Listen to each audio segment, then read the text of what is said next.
ഞങ്ങളും ക്രൂശിക്കപ്പെട്ട ക്രിസ്തുവിനെ പ്രസംഗിക്കുന്നു. ദൈവതിരുനാമത്തിന് മഹത്വം ഉണ്ടാകട്ടെ. യേശുക്രിസ്തുവിൻ്റെ അതിപരിശുദ്ധമായ നാമത്തിൽ എന്നെ കേൾക്കുന്ന എല്ലാ ബഹുമാന്യ സഹോദരീ സഹോദരന്മാർക്കും എൻ്റെ സ്നേഹം നിറഞ്ഞ നന്ദി രേഖപ്പെടുത്തുന്നു. കർത്താവായ യേശുവിൻ്റെ നാമത്തിൽ ഞാൻ നിങ്ങളുടെ മുമ്പിൽ നിൽക്കുമ്പോൾ എൻ്റെ ഉള്ളിൽ കത്തിക്കൊണ്ടിരിക്കുന്ന ഒരാശ,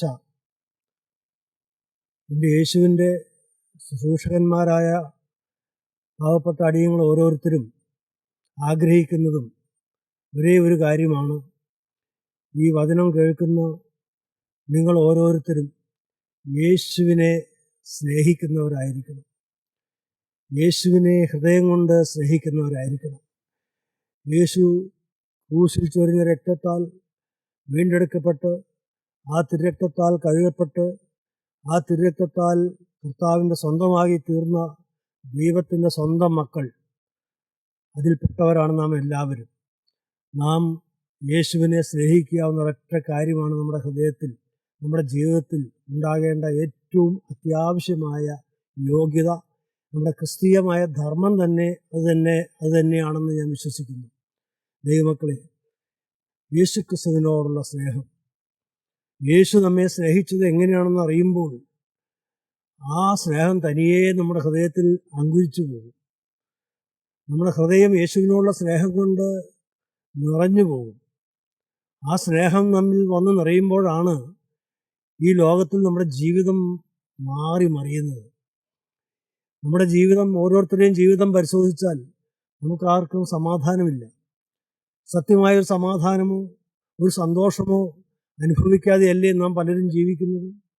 നമ്മുടെ കുടുംബാന്തരീക്ഷത്തിലാണെങ്കിലും, നമ്മുടെ സമൂഹത്തിലായാലും, നമ്മുടെ ദേവാലയങ്ങളിലായാലും, കൂട്ടായ്മകളിലായാലും, പ്രിയപ്പെട്ടവരെ, എവിടെയുണ്ട് സത്യമായൊരു സമാധാനവും ഒരു സന്തോഷവും? എന്താണ് അതില്ലാത്ത പോകുന്നതിൻ്റെ കാരണം?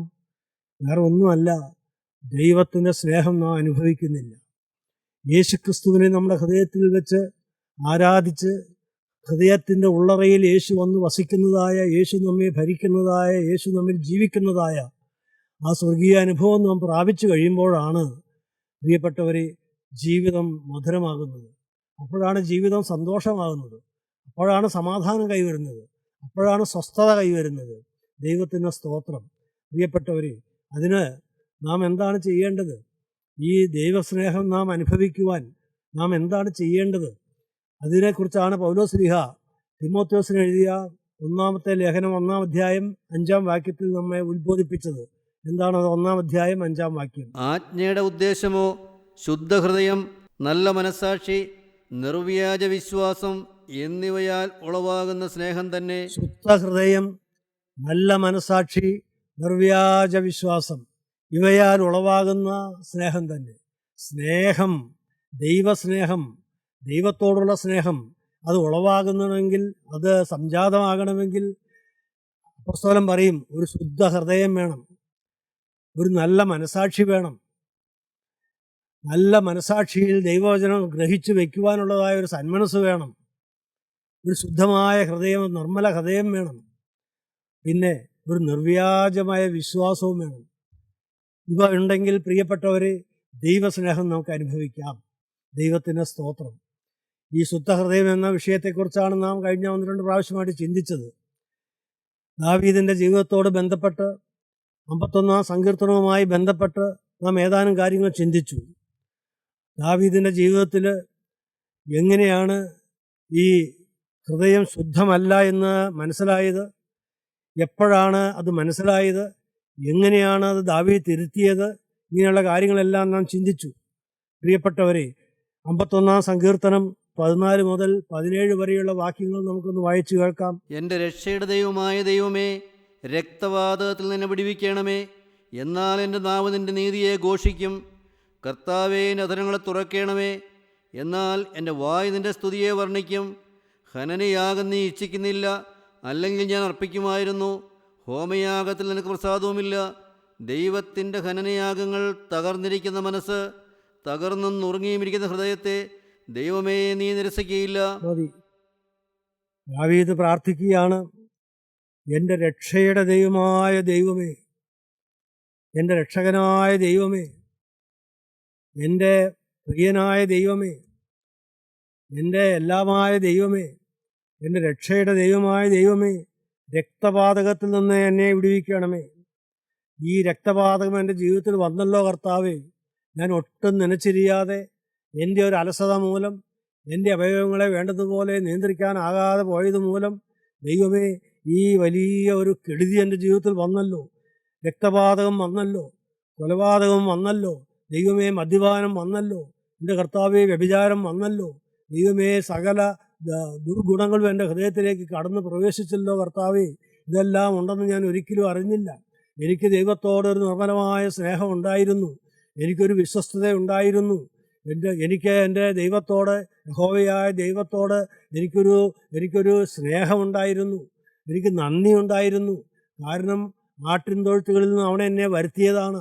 എൻ്റെ പിതാവ് എൻ്റെ 8 പുത്രന്മാരിൽ എൻ്റെ മൂത്ത 7 പേരെയും കൊണ്ടുവന്ന് ശമൂവേൽ ദീർഘദർശിയുടെ മുമ്പിൽ നിർത്തിയിട്ട് ഇവരിൽ ആരെയാണ് ദൈവം തിരഞ്ഞെടുത്തിരിക്കുന്നതെന്ന് ശമൂവേൽ പരിശോധിക്കുമ്പോൾ അവരെ 7 പേരെയും തിരഞ്ഞെടുക്കാതെ ശമൂവേൽ പറഞ്ഞു, ഇവരുടെ പൊക്കമോ അവരുടെ മുഖമോ നോക്കരുത്. പൊക്കമോ മുഖമോ അല്ല നോക്കേണ്ടത്, ദൈവം കാണുന്നത് ഹൃദയങ്ങളെയാണ്.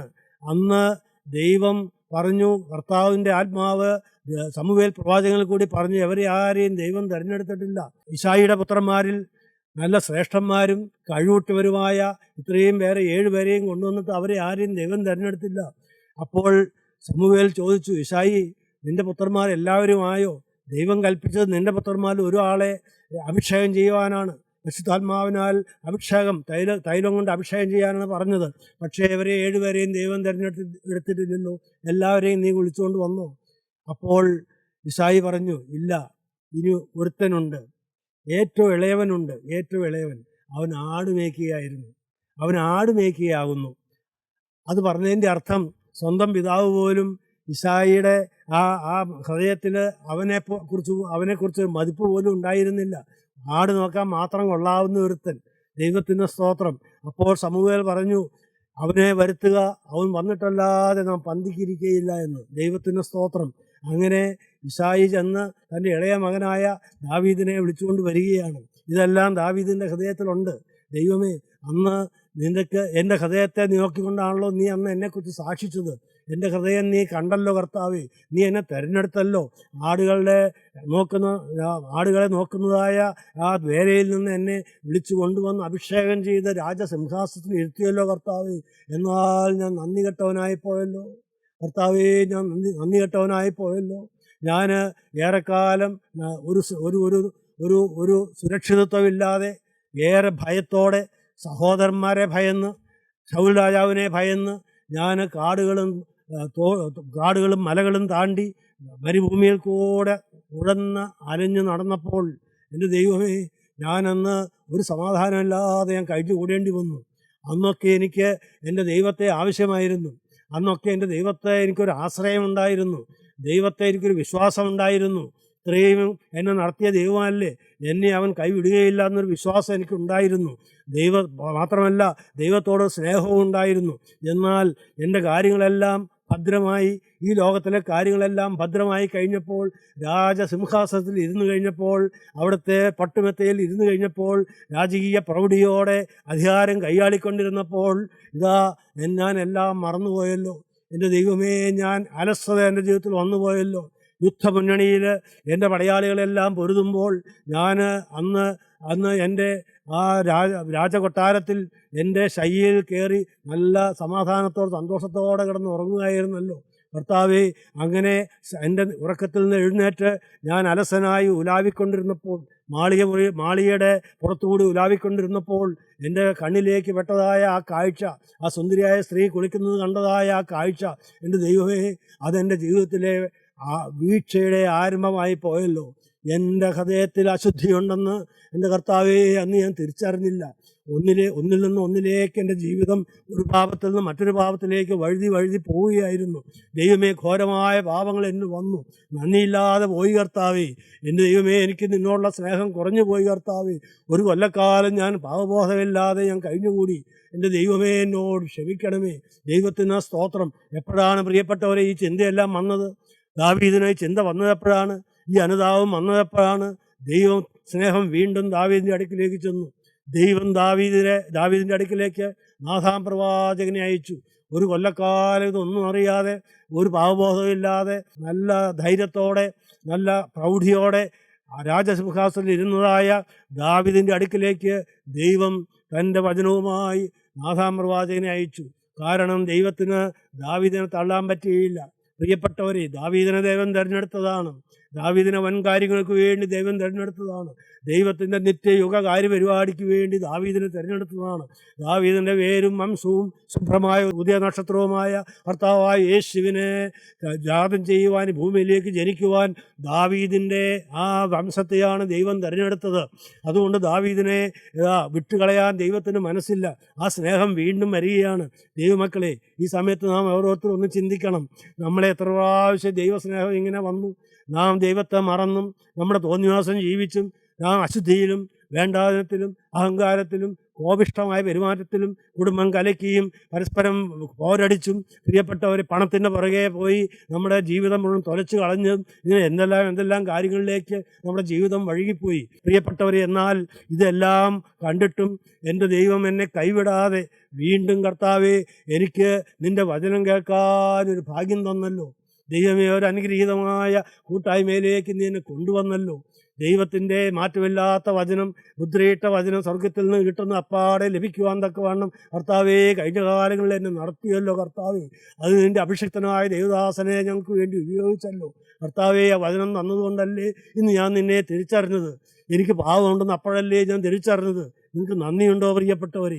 നിങ്ങൾക്ക് നന്ദിയുണ്ടോ? ദൈവം നിങ്ങളുടെ ജീവിതത്തിൽ ചെയ്തതായ ഈ വചനം കേട്ടതുകൊണ്ട് നിങ്ങളുടെ ജീവിതത്തിൽ ചെയ്ത അത്ഭുതങ്ങളെ നിങ്ങൾ ഓർക്കുന്നുണ്ടോ? എന്തെല്ലാം രൂപമാറ്റങ്ങളാണ് നിങ്ങൾക്ക് വന്നത്, സ്വഭാവ മാറ്റങ്ങളാണ് വന്നത്. ദൈവത്തിൻ്റെ സ്തോത്രം. വേറെ ഒരു ഉദ്ദിഷ്ട കാര്യ സാധ്യവുമില്ലാതെ, വേറെ ഒരു ലക്ഷ്യവുമില്ലാതെ, സഭ മാറ്റാതെ, 10 പൈസ പോലും ആരോട് പിരിക്കാതെ, നിർമ്മലമായ ലക്ഷ്യത്തോടുകൂടെ ഈ കാലം അത്രയും ദൈവമേ നിൻ്റെ പരിശുദ്ധാത്മാവ് നടത്തിക്കൊണ്ട് വന്നല്ലോ കർത്താവേ. എനിക്ക് നന്ദിയുണ്ട് കർത്താവേ. എൻ്റെ ആ ജീവനാന്തം ഞാൻ നിന്നോട് നന്ദിയുള്ളവനായിരിക്കും. ഈ വചനത്തോട് പറ്റിച്ചേർന്ന് ഞാൻ നിൽക്കും. സത്യവചനത്തോട് പറ്റിച്ചേർന്ന് ഞാൻ നിൽക്കും കർത്താവേ. എനിക്ക് പാവബോധം നീ തന്നല്ലോ. എൻ്റെ ജീവിതത്തിൽ പാവമുണ്ടെന്ന് തിരിച്ചറിഞ്ഞ് രാവും പകലും ദൈവമേ എൻ്റെ കിടക്കയെ കണ്ണീരുകൊണ്ട് നനയ്ക്കുവാൻ കർത്താവേ എനിക്ക് നീ ഭാഗ്യം തന്നല്ലോ. ദാവീദ് രാവും പകലും തൻ്റെ കിടക്കയെ നനച്ചു. അനുതാപ വിവശതകൊണ്ട് ദാവീദ് തകർന്നും നുറുങ്ങിയുമുള്ള ഹൃദയത്തെ ദൈവമേ നിരസിക്കുകയില്ല എന്ന സാക്ഷ്യം ഇപ്പോൾ ദാവീദ് നമ്മോട് പറയുകയാണ്. ദാവീദിന് പറയാനുള്ള സാക്ഷ്യം അതാണ്. തകർന്നും നുറുങ്ങിയുമുള്ള ഹൃദയത്തെ ദൈവമേ നീ നിരസിക്കുകയില്ല. എൻ്റെ കർത്താവേ, നീ നിരസിക്കാത്ത, എന്നിൽ നിന്ന് നിരസിക്കാത്ത ഒരേ ഒരു കാര്യം തകർന്നും നുറുങ്ങിയുമുള്ള ഹൃദയം. അതുണ്ടെങ്കിൽ, അത് വന്നു കഴിഞ്ഞാൽ മാത്രമേ ദൈവത്തിന് നമ്മെ കഴുകാനൊക്കെയുള്ളൂ. എൻ്റെ പ്രിയപ്പെട്ടവരെ, ഞാൻ പലപ്പോഴും നിങ്ങളോട് പറഞ്ഞത് എനിക്ക് പറയാതിരിക്കാൻ വയ്യ. നിങ്ങൾ ഈ തകർന്ന ഹൃദയത്തോടെ, നുറുങ്ങിയ ഹൃദയത്തോടെ കഴിഞ്ഞ കാലങ്ങളിൽ ജീവിതത്തിൽ വന്നതായ ഓരോരോ സംഭവങ്ങളും ഓരോരോ പാപങ്ങളും വീഴ്ചകളും എല്ലാം നിങ്ങൾ പൊക്കിയെടുത്തിട്ട് നിങ്ങൾ അതുമായി കാൽവരി ക്രൂശിൻ ചുവട്ടിൽ, കർത്താവിൻ്റെ ക്രൂശിൻ ചുവട്ടിലേക്ക് വന്ന് വീഴണം, നെടുമ്പാട് വീഴണം. പ്രിയപ്പെട്ടവരെ, ആ ക്രൂശിൻ ചുവട്ടിലിരുന്ന് നിങ്ങളെ തന്നെ പരിശോധിക്കണം. കർത്താവിൻ്റെ തിരുമുഖത്തേക്ക് നോക്കണം. ആ ചങ്ക് പൊട്ടി ഒഴിയതായ തിരുരക്തം മോനെ നിൻ്റെ ശിരസിന്മേൽ വീഴുമ്പോൾ നിനക്കൊരു പുതിയ ഹൃദയം കിട്ടും. സ്തോത്രം. നിൻ്റെ ഹൃദയം അപ്പോൾ വിശുദ്ധമാകും.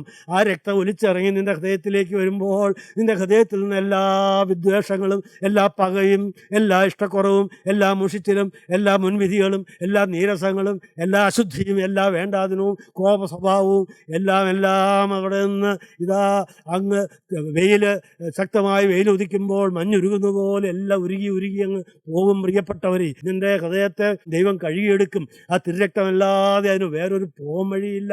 വേറെ ഒന്നുകൊണ്ടും നിൻ്റെ പാപം തീരുകയില്ല.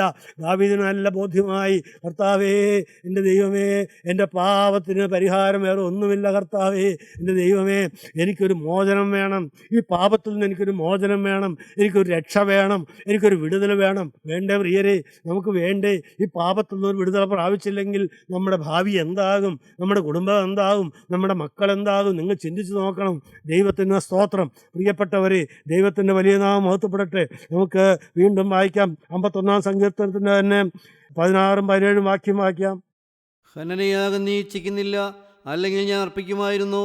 ഹോമയാഗത്തിൽ നിനക്ക് പ്രസാദവുമില്ല. ദൈവത്തിൻ്റെ ഹനനയാഗങ്ങൾ തകർന്നിരിക്കുന്ന മനസ്സ്, തകർന്നും നുറുങ്ങിയിരിക്കുന്ന ഹൃദയത്തെ ദൈവമേ നീ നിരസിക്കുകയില്ല. തകർന്നും നുറുങ്ങിയുള്ള ഹൃദയത്തെ ദൈവമേ നീ നിരസിക്കുകയില്ല. ഇത് പറയുകയാണ്, ദൈവമേ എനിക്ക് വേറെ എന്ത് വേണമെങ്കിലും നിനക്ക് വേണ്ടി അർപ്പിക്കാൻ എൻ്റെ കയ്യിലുണ്ട്. ദൈവമേ ഹനനയാഗം ഞാൻ അർപ്പിക്കും, പക്ഷേ നിനക്ക് അതിൽ പ്രസാദമില്ല. ഹനനയാഗം നീ ഇച്ഛിക്കുന്നില്ല, അല്ലെങ്കിൽ ഞാൻ അർപ്പിക്കുമായിരുന്നു. ഹോമയാഗത്തിൽ നിനക്ക് പ്രസാദവുമില്ല. ദൈവത്തിൻ്റെ ഹനനയാഗങ്ങൾ തകർന്നിരിക്കുന്ന മനസ്സ്. ദൈവം പ്രസാദിക്കുന്ന ഒരേ ഒരു യാഗമെന്ന് പറയുന്നത് തകർന്നിരിക്കുന്ന മനസ്സ്. ദൈവത്തിന് സ്തോത്രം. 50-ാം സങ്കീർത്തനം നമുക്ക് വായിക്കാം. അവിടെ നാം വായിക്കുന്ന സങ്കീർത്തനകാരൻ പാടുന്നത് 7-ാം വാക്യം മുതൽ നമുക്ക് വായിക്കാം. ദൈവം പ്രസാദിക്കുന്ന യാഗം ഏതാണ്? നാം ഓരോരുത്തരും യാഗം കഴിക്കുന്നവരാണ്, നാം സമർപ്പണം പറയുന്നവരാണ്, നാം ബലികൾ അർപ്പിക്കുന്നവരാണ്, നാം അനേക വഴിപാടുകൾ അർപ്പിക്കുന്നവരാണ്, നാം പ്രാർത്ഥിക്കുന്നവരാണ്, കുർബാന അർപ്പിക്കുന്നവരാണ്, കുർബാന കൊള്ളുന്നവരാണ്, കുർബാന കാണുന്നവരാണ്, പ്രിയപ്പെട്ടവരെ ദൈവവേല ചെയ്യുന്നവരാണ്, പ്രസംഗിക്കുന്നവരാണ്. പ്രിയപ്പെട്ടവരെ, പക്ഷേ ഇതിലെല്ലാം ദൈവം പ്രസാദിക്കുമോ? ഇല്ല പ്രിയരെ. അതുകൊണ്ട് മാത്രം ദൈവം പ്രസാദിക്കുകയില്ല. നിങ്ങൾ എന്തെല്ലാം ചെയ്താലും ദൈവം പ്രസാദിക്കണമെന്നില്ല. ദൈവം പ്രസാദിക്കണമെങ്കിൽ ഇതെല്ലാം ഒരു ശുദ്ധ ഹൃദയത്തിൽ നിന്ന് തന്നെ വരണം. വിശുദ്ധമായൊരു ഹൃദയം ആദ്യം പ്രാപിക്കണം, നിർമ്മലമായൊരു ഹൃദയം പ്രാപിക്കണം. ദൈവത്തിന് സ്തോത്രം. 50-ാം സങ്കീർത്തനം നമുക്ക് വായിക്കാം. 50-ാം സങ്കീർത്തനം 7 മുതലുള്ള വാക്യങ്ങൾ. എൻ്റെ ജനമേ കേൾക്ക, ഞാൻ സംസാരിക്കും. ഇസ്രായേലേ, ഞാൻ നിന്നോട് സാക്ഷീകരിക്കും. ദൈവമായ ഞാൻ നിൻ്റെ ദൈവമാകുന്നു. നിന്റെ ഹനനയാഗങ്ങളെക്കുറിച്ച് ഞാൻ നിന്നെ ശാസിക്കുന്നില്ല. നിന്റെ ഹോമയാഗങ്ങൾ എപ്പോഴും എൻ്റെ മുമ്പാകിയിരിക്കുന്നു. ദൈവം പറയുക, മോനെ, നിന്റെ ഹനനയാഗങ്ങളെക്കുറിച്ച് ഞാൻ നിന്നെ ശാസിക്കുന്നില്ല. നീ ഒരു യാഗവും കഴിച്ചില്ലെങ്കിൽ ഞാൻ നിന്നോട് ചോദിക്കുകയില്ല. നിന്റെ ഹോമയാഗങ്ങൾ എപ്പോഴും എൻ്റെ മുമ്പിലിരിക്കുന്നു. നിന്റെ അടുത്ത വാക്യം, നിന്റെ വീട്ടിൽ നിന്ന് കാളയെയോ നിന്റെ തൊഴുത്തുകളിൽ നിന്ന് കോലാട്ട് കൊറ്റന്മാരെയോ ഞാൻ എടുക്കയില്ല. എനിക്ക് നിന്റെ കാളയും വേണ്ട, നീ ബലി അർപ്പിക്കാനൊരു ആട്ടുകൊറ്റനെയോ എൻ്റെ അടുക്കൽ കൊണ്ടുവരണമെന്നില്ല. കാട്ടിലെ സകല മൃഗവും പർവ്വതങ്ങളിലെ 1000 ജന്തുക്കളും എനിക്കുള്ളവയാകുന്നു. കാട്ടിലെ സകല മൃഗവും പർവ്വതങ്ങളിലെ 1000 ജന്തുക്കളും എനിക്കുള്ളവയാകുന്നു. നീ പിന്നെ എന്ത് യാഗമാ കഴിക്കുന്നത്? അത് നിന്റെ വല്ല അധ്വാനമാണോ? എല്ലാം എൻ്റേതാണ്. ദൈവത്തിന് സ്തോത്രം. മലകളിലെ പക്ഷികളെ ഒക്കെയും ഞാൻ അറിയുന്നു. മലകളിലെ പക്ഷികളെയൊക്കെയും ഞാൻ അറിയുന്നു. ഓരോ പക്ഷിയെയും ഞാൻ അറിയുന്നു. ഓരോന്നിൻ്റെയും സ്ഥാനം അറിയുന്നു. ഓരോന്നും എവിടെ ഇരിക്കുന്നു എന്ന് അറിയുന്നു. അങ്ങനെ മലകളിലെ പക്ഷികളെയൊക്കെ, ഈ അന്തരീക്ഷത്തിൽ കൂടി പറന്നു നടക്കുന്ന പക്ഷികളെയെല്ലാം ഞാൻ അറിയുന്നു. വയലിലെ ജന്തുക്കളും എനിക്കുള്ളവ തന്നെ. എനിക്ക് വിശന്നാൽ ഞാൻ നിന്നോട് പറയുകയില്ല. ഭൂലോകവും അതിന്റെ നിറവും എന്റേതത്രേ. ഭൂലോകവും അതിൽ നിറഞ്ഞിരിക്കുന്ന വസ്തുക്കളും എല്ലാം എന്റേതത്രേ. ഞാൻ കാളകളുടെ മാംസം തിന്നുമോ? ഞാൻ കാളകളുടെ മാംസം തിന്നുമോ? കോലാട്ടുകൊറ്റന്മാരുടെ രക്തം കുടിക്കുമോ? കൊറ്റന്മാരുടെ രക്തം കുടിക്കുമോ? ദൈവത്തിന് സ്തോത്രയാഗമർപ്പിക്കുക. അത്യുന്നതന് നേർച്ചകളെ കഴിക്കുക. ദൈവത്തിന് സ്തോത്രയാഗം അർപ്പിക്കുക. അത്യുന്നതന് നിന്റെ നേർച്ചകളെ കഴിക്കുക. ദൈവത്തിന് സ്തോത്രം. അതാണ് യഥാർത്ഥ യാഗം. അത്യുന്നതന് നിന്റെ നേർച്ചകളെ കഴിക്കുക. എന്താണ് നേർച്ച? അത് പണമല്ല, അത് വസ്തുക്കളല്ല, യാഗവസ്തുക്കളല്ല. പിന്നെ എന്താണ് ആ നേർച്ച എന്ന് പറയുന്ന? മോനെ, നിന്നെ തന്നെ ദൈവത്തിന് കൊടുക്കുന്നതാണ്. നിന്റെ ദേഹവും ദേഹിയും ആത്മാവും ദൈവത്തിന് കൊടുക്കുന്നതാണ്. ദൈവത്തിന് സ്തോത്രം. അതാണ് സ്തോത്രയാഗം എന്ന് പറയുന്നത്. എൻ്റെ ദൈവമേ, എനിക്ക് നീ എൻ്റെ ജീവിതത്തിൽ ചെയ്തതായ വൻ കാര്യങ്ങളെ ഓർക്കുമ്പോൾ കർത്താവേ, എനിക്ക് എന്നെ തന്നെ നിനക്ക് തരാതെ വേറെ ഒരു മാർഗവുമില്ല. വേറെ ഒന്നിലും നീ പ്രസാദിക്കുകയില്ല. എൻ്റെ സ്വന്തമായിട്ട് എൻ്റെ കയ്യിൽ ഒന്നും വെച്ചുകൊണ്ടിരിക്കാൻ എനിക്ക് സാധ്യമല്ല. എൻ്റെ പാപം വെച്ചുകൊണ്ടിരിക്കാൻ സാധ്യമല്ല. എൻ്റെ നന്മകൾ വെച്ചുകൊണ്ടിരിക്കാൻ സാധ്യമല്ല. എനിക്കുള്ളതായ കൂട്ടുകെട്ടുകളോ എനിക്കുള്ള സ്വാധീനങ്ങളോ ഒന്നും എൻ്റേതല്ല കർത്താവേ. ഒന്നും വെച്ചുകൊണ്ടിരിക്കുന്നില്ല. എല്ലാം ഞാൻ ആ തൃപ്പാദത്തിലേക്ക് സമർപ്പിക്കുന്നു. കർത്താവേ, എന്നെ തന്നെ നിനക്ക് തരുന്നു. അതാണ് പിതാക്കന്മാർ പാടിയത്. പിതാക്കന്മാർ നമ്മെ പ്രാർത്ഥിക്കാൻ പഠിപ്പിച്ചത്. എന്താണത്? എന്നെ തന്നെ സന്നിധിയിൽ കാഴ്ചയണപ്പാനും നാഥ, എന്നെ നിനക്കു സുഗന്ധമതായി അർപ്പിപ്പാനും കൃപ ചെയ്യുക. എൻ്റെ പിതാവേ, എൻ്റെ ദൈവമേ, എന്നെ തന്നെ ഞാൻ കാഴ്ചയായിട്ട് തരികയാണ്. എൻ്റെ കയ്യിൽ വേറെ ഒന്നുമില്ല. അജമോ മാടോ ചങ്ങാലിയോ മുറിപ്രാവിനെയോ യാഗമായി അർപ്പിക്കാൻ എൻ്റെ കയ്യിലില്ല കർത്താവ്. എനിക്കാകെ അർപ്പിക്കാനുള്ളത്, നിരനിർപ്പാദത്തിലേക്ക് കൊണ്ടുവയ്ക്കുവാനുള്ളത് എൻ്റെ ഒരു കുറ്റം പാപങ്ങൾ മാത്രം. ദൈവമേ, എന്നെ ഘോരമായി എന്നെ ഗ്രസിച്ചിരിക്കുന്നു എൻ്റെ പാപങ്ങൾ മാത്രം.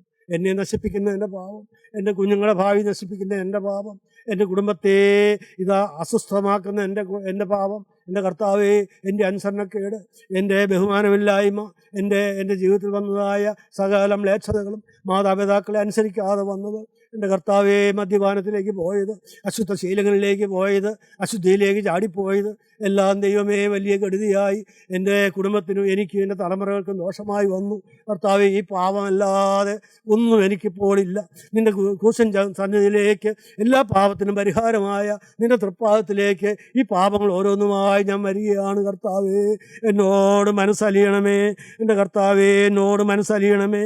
15-ാം വാക്യം 50-15 സങ്കീർത്തനം 50-15 നമുക്ക് വായിക്കാം. കഷ്ടകാലത്തെന്നെ വിളിച്ചപേക്ഷിക്ക, ഞാൻ നിന്നെ വിടുവിക്കുകയും നീ എന്നെ മഹത്വപ്പെടുത്തുകയും ചെയ്യും. ഇപ്രകാരം നീ എൻ്റെ സന്നിധിയിലേക്ക് വന്ന് നിന്നെ തന്നെ സമർപ്പിക്കുമെങ്കിൽ മോനെ, ഞാൻ നിനക്കൊരു വാഗ്ദാനം തരികയാണ്. കഷ്ടകാലത്തെന്നെ വിളിച്ചപേക്ഷിക്കുക, ഞാൻ നിന്നെ വിടുവിക്കുകയും നീ എന്നെ മഹത്വപ്പെടുത്തുകയും ചെയ്യും. ആരെല്ലാം കഷ്ടത്തിൽ കൂടി കടന്നു പോകുന്നുണ്ട്, കുടുംബത്തിൽ കഷ്ടത, മക്കൾക്ക് കഷ്ടത, ജീവിതത്തിൽ കഷ്ടത, കടബാധ്യതയുടെ കഷ്ടത, എൻ്റെ ദൈവമേ, മുന്നോട്ട് എങ്ങനെ പോകുമെന്നുള്ളതായ ആ വലിയ ഭയത്തോടെ ദൈവമേ ഞാൻ ഭാവിയെ നോക്കി നെടുവീർപ്പെടുന്നതായ കഷ്ടത, കർത്താവേ, ഇതെല്ലാം കഷ്ടതകളാണ് എൻ്റെ ജീവിതത്തിൽ. ദൈവമേ, നീ എന്നോട് അല്ലി ചെയ്തല്ലോ. കർത്താവേ, കഷ്ടകാലത്തെന്നെ വിളിച്ചപേക്ഷിക്കുക, ഞാൻ നിന്നെ വിടുവിക്കുകയും നീ എന്നെ മഹത്വപ്പെടുത്തുകയും ചെയ്യും. മോനെ, ഞാൻ നിന്നെ വിടുവിച്ചു കൊള്ളാം. നീ എൻ്റെ സന്നിധിയിലേക്ക് വരൂ. നിൻ്റെ പാപങ്ങളെയെല്ലാം ഞാൻ മറന്നു കളഞ്ഞുകൊള്ളാം. നിൻ്റെ പാപങ്ങളെയെല്ലാം ഞാൻ എൻ്റെ രക്തം കൊണ്ട് കഴുകിക്കൊള്ളാം. എൻ്റെ കരങ്ങളിൽ നിൻ്റെ ശിരസിൽ വരുമ്പോൾ മോനെ, ആ പാപങ്ങൾക്കെല്ലാം പരിഹാരം വരികയാണ്. രക്തം കൊണ്ട് നിന്നെ ഞാൻ കഴുകിക്കൊള്ളാം. അതിനല്ലയോ ഞാൻ ക്രൂശിൽ മരിച്ചത്, അതിനല്ലയോ എൻ്റെ രക്തം ചിന്തിയത്, അതിനല്ലയോ ഞാൻ നിന്റെ പാപങ്ങളെല്ലാം വഹിച്ച് ക്രൂശിൽ മരിച്ചത്. മോനെ, ആ പാപം എല്ലാം ഇങ്ങോട്ട് വന്നേക്ക്. എല്ലാം ഞാൻ വഹിച്ചതല്ലേ, എല്ലാം ഞാൻ ചുമന്നതല്ലേ, ആ പാവമല്ല എൻ്റെ മേൽ ചുമത്തിയതല്ലേ.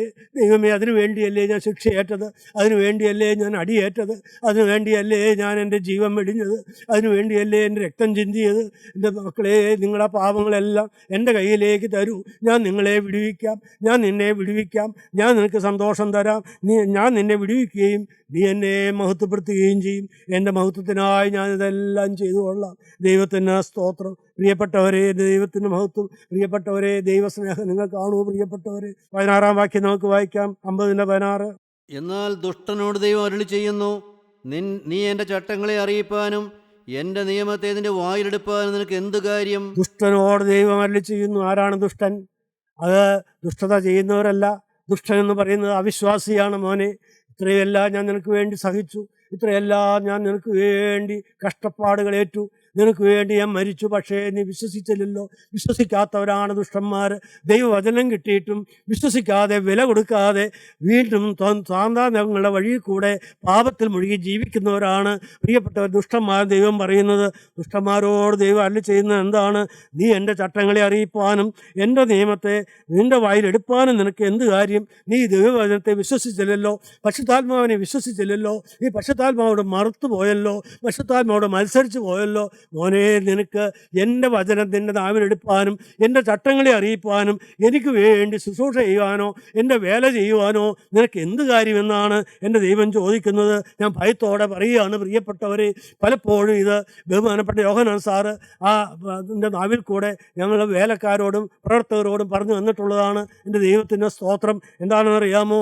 നിങ്ങൾ ദൈവത്തിൻ്റെ വചനത്തെയും പരിശുദ്ധാത്മാവിനെയും പൂർണ്ണമായി വിശ്വസിച്ച് അനുസരിക്കാതെ പാപം മാറാതെ ആരും വേലയ്ക്ക് പോകണ്ട, ആരും ശുശ്രൂഷയും ചെയ്യണ്ട എന്ന് അന്ന് തന്നു ഞാൻ ഓർക്കുകയാണ്. പ്രിയപ്പെട്ടവരെ, 17-ാമത്തെ വാക്യം ഇങ്ങനെയാണ്: നീ ശാസനയെ വെറുത്തു എൻ്റെ വചനങ്ങളെ നിന്റെ പുറകിൽ എറിഞ്ഞു കളയുന്നുവല്ലോ. നീ ശാസനയെ വെറുത്തു. ഞാൻ നിന്നെ ശാസിച്ചപ്പോൾ നീ ഉൾക്കൊണ്ടില്ല, നീ സന്തോഷിച്ചില്ല. നിന്റെ നന്മയ്ക്ക് വേണ്ടിയാണ്, എന്നെ അത് സ്നേഹമാണെന്ന് നീ വിശ്വസിച്ചില്ല. നീ ശാസനയെ വെറുത്തു. എൻ്റെ വചനങ്ങളെ നിന്റെ പുറകിൽ എറിഞ്ഞു കളഞ്ഞുവല്ലോ. അതുകൊണ്ട് എൻ്റെ വചനങ്ങളെ നിന്റെ നാവിലെടുപ്പാനും എനിക്ക് വേണ്ടി വേല ചെയ്യുവാനും മോനെ നീ ഒരുമ്പെടണ്ട. അതിൽ ഞാൻ പ്രസാദിക്കുകയില്ല, പകരം അത് നിനക്ക് തിരിച്ചടിയായി വരുമെന്ന് എൻ്റെ ദൈവം അരുളി ചെയ്തു. ദൈവത്തിന് സ്തോത്രം. പ്രിയപ്പെട്ടവരെ, നാം എന്തു പറയുന്നു? നാം ഓരോരുത്തരും ഓരോ ശുശ്രൂഷകൾ ചെയ്യുന്നവരല്ലേ, ദൈവവേല ചെയ്യുന്നവരല്ലേ? അതിന് നാം നമ്മൾ ആയിരിക്കുന്ന രംഗങ്ങളിലെല്ലാം നാം ആത്മീയമായ രംഗങ്ങളിൽ പ്രവർത്തിക്കുന്നവരല്ലേ? പ്രിയപ്പെട്ടവരെ, ഒന്ന് തിരിഞ്ഞു നോക്കണമേ. നമ്മുടെ ആളത്വം മാറിയോ? പാവത്തോട് യാത്ര പറഞ്ഞു. കർത്താവ് യേശുവിന് തിരുരക്തത്താൽ കഴിവ് പ്രാപിച്ചോ. പ്രിയപ്പെട്ടവരെ, നിങ്ങൾ തിരിഞ്ഞു നോക്കുവിൻ. നമുക്ക് ക്രൂശിനോട്ടിലേക്കൊന്ന് വരാം. എൻ്റെ ആ നാഥൻ്റെ പൊന്നുനാഥം ചുംബിച്ചുകൊണ്ട് കർത്താവിനോട് നമുക്ക് പറയാം, കർത്താവേ, ഇതാ ഞാൻ പാപിയായൊരു മനുഷ്യൻ, ദൈവമേ എന്നോട് കരുണയുണ്ടാകണമേ, എൻ്റെ പാപങ്ങൾക്കത്തോടെ ശിക്ഷിക്കരുതേ കർത്താവേ, നിൻ്റെ കൃപയുടെ വാതിൽ എനിക്ക് തുറന്നു തരണമേ, നിൻ്റെ സ്നേഹം മാറിപ്പോകല്ലേ കർത്താവേ, എൻ്റെ പാപങ്ങളെല്ലാം എന്നെ തിരുരക്തം വീഴിക്കണമേ, എന്നെ പൂർണ്ണമായി കഴുകണമേ, തൃക്കൃപ എൻ്റെ ശിരസിൽ വെക്കണമേ, എല്ലാ ബന്ധനങ്ങളെയും അയച്ചു തരണമേ, എല്ലാ ശിക്ഷാവിധികളെയും മടക്കിക്കളയണമേ കർത്താവേ, എന്നോട് മനസ്സലിഞ്ഞ് എൻ്റെ പാപങ്ങൾക്കെല്ലാം പരിഹാരം വരുത്തണമേ, എന്നെ അനുഗ്രഹിക്കണമേ, എൻ്റെ കുടുംബത്തെ അനുഗ്രഹിക്കണമേ, എൻ്റെ പ്രിയപ്പെട്ടവരെ അനുഗ്രഹിക്കണമേ, എൻ്റെ കുഞ്ഞുങ്ങളെ അനുഗ്രഹിക്കണമേ, എനിക്കുള്ള സകലത്തെയും പൊന്നുകരം വെച്ച് അനുഗ്രഹിക്കണമേ. എൻ്റെ കർത്താവേ, എന്നും ഞാൻ നിൻ്റേത് മാത്രം, എൻ്റെ കർത്താവേ, ഞാൻ എന്നും നിൻ്റേത് മാത്രം, എൻ്റെ കർത്താവേ, ഞാൻ എന്നും നിൻ്റേത് മാത്രം. ഒന്ന് നാമം മഹത്വപ്പെടട്ടെ. ദൈവത്തിൻ്റെ സ്തോത്രം.